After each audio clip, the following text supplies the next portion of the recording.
It's summer and school is out, but not before this group of high school pranksters decided to dupe Zillow. So let's dive into this great topic of the tale of a clever high school prankster who turned their classroom into a hot property, successfully duping Zillow and sparking a national chuckle.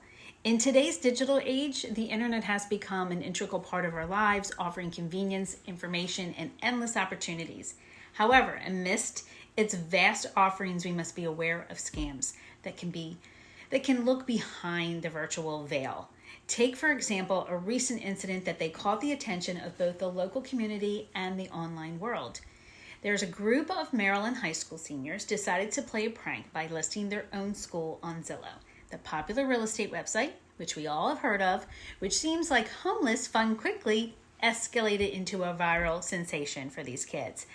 The listing describes Meade High School as a nice, healthy, working jail showcase its supposed amenities of highlighting its quirks.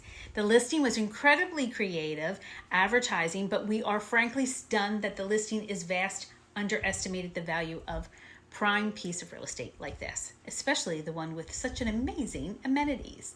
The pranksters playfully showcased the school's spacious kitchen, private basketball court, private study area, multi-uses, turf field, and even a 100-space parking lot for those luxury cars. However, they cleverly included references of ongoing sewage and pest issues, appraising the school at a bargain basement price of $42,069.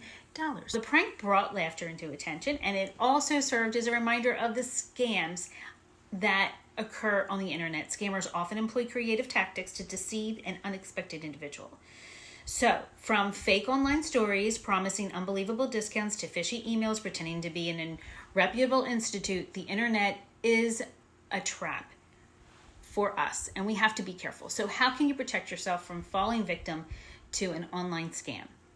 So, here are some tips to keep in mind. Number one is be skeptical. It often seems too good to be true, then it possibly is. Number two, verify your source. Always double check the authenticity of the website, the email, or the message before sharing personal information or making any financial decisions.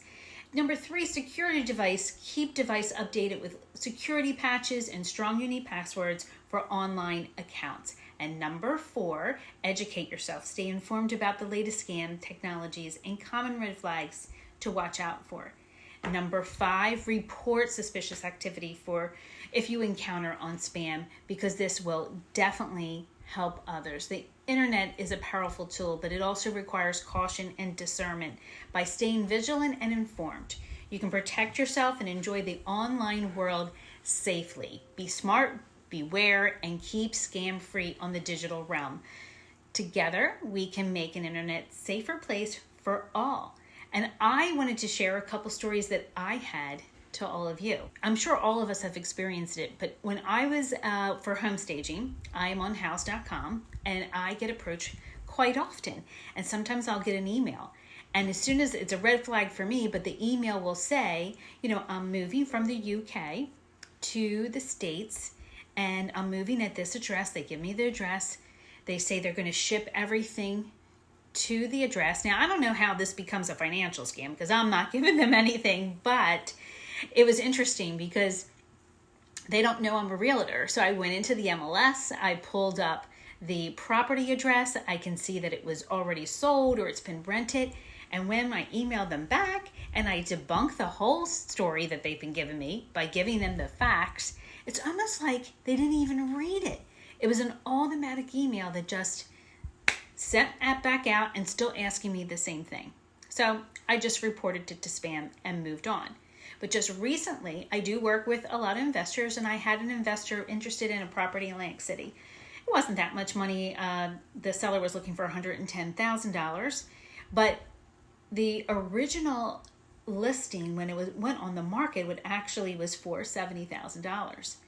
And so my investor said, Sandra calls me up and says, Lisa, put an offer in for me. So I put an offer in. I called the agent. You cannot schedule a showing on showing times, but you would schedule the showing with that agent. And that's not unheard of. So red flags didn't click in then. But when the red flags kicked in is when he comes back to me and says, we have multiple offers. Do you want to increase your offer? So my client says, yeah, I'll go up 10. Now we're at 80,000. So he comes back, he says, we really want to go with you guys. Can you up your offer to 100,000? My client says, okay, I'll go to 100,000. Then he comes back and he says it again. And I just basically advise my client, look, something doesn't feel right. It's very fishy. They keep pushing for more. Your value of this property and where it's located, you're going to overpay for this property at this point. So she backed out. And then 2 weeks later, it's back on the market again for 110 with a different agent. And when I called him, he says, Lisa, they have never been in the MLS.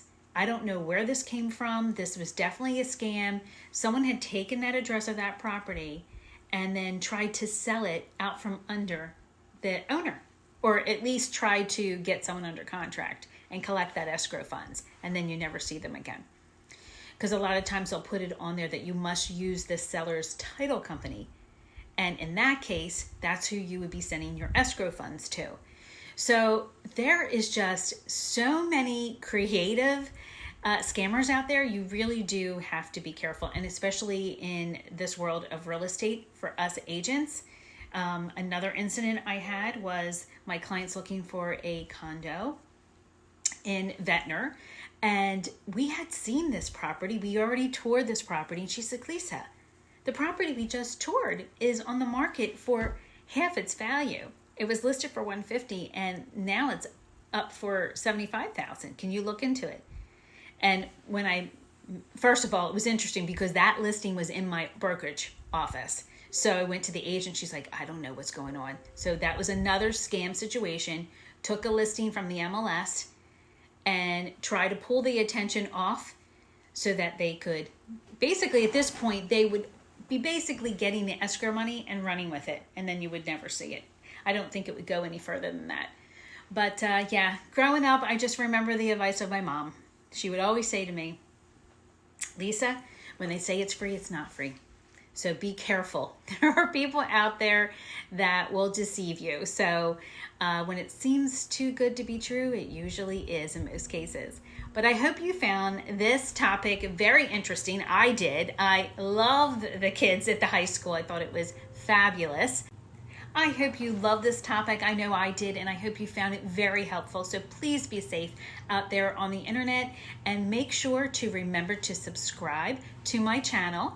Be sure to check out all of my videos. There's so much jam-packed information. I think you're going to find it very useful and helpful. And please give me comments. I love to respond to my viewers' comments and just give tons of information out there, whether it's you're out buying a house or listing a home.